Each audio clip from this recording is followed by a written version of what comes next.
Good afternoon mga katiits, no? At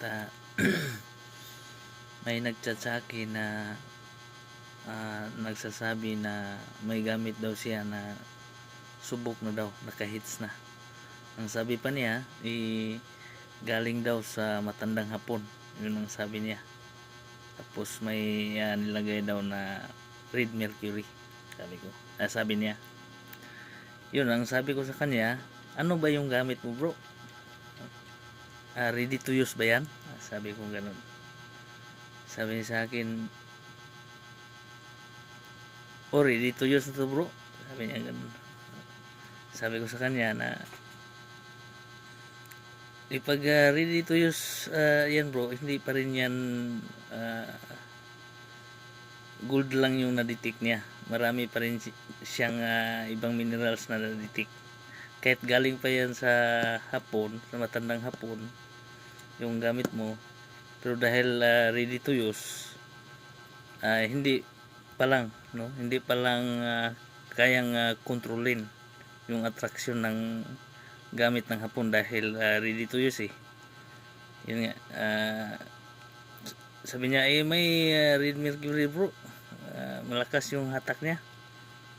Sabi ko sa kanya, alam mo ba kung anong klaseng metal na kayang i-dissolve ng red mercury? Sabi ko sa kanya. Or anong klaseng minerals or metal, no, na kayang i-dissolve ng red mercury, sabi ko sa kanya. Yun nga, hindi niya ako ni-replyan kung anong klaseng mga metal na kayang i-dissolve ng red mercury.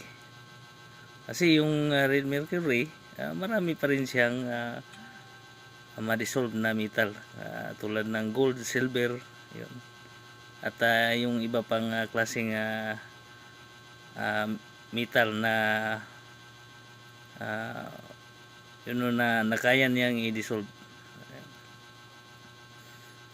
Yun nga, sabi ko sa kanya, yung gamit mo ng ganyan, kahit milyon pa yung halaga, pag ready to use, wala pa rin silbi yan. Kasi yun nga, nakadetect pa rin yan ng ibang minerals. Kahit ano pang klaseng chemical na ilagay,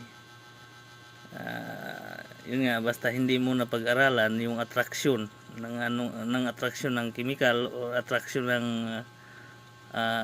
isang metal, yan, wala pa rin, nakakadetect pa rin ng ibang minerals. Yan, sabi ko sa kanya. Kaya sa atin, sabi ko sa gamit ko, may magnetic control na. Kaya kung ano lang yung binala, yun lang yung ma-detect. Hindi na, kunwari balahan mo siya ng silver lang, hindi na siya makadetect ng gold. Kaya nga sabi ko sa kanya, yung gamit natin, tayo pa lang ang nakagawa nito, na pag walang bala, walang detection. Yan. Hindi pwede itong ready to use.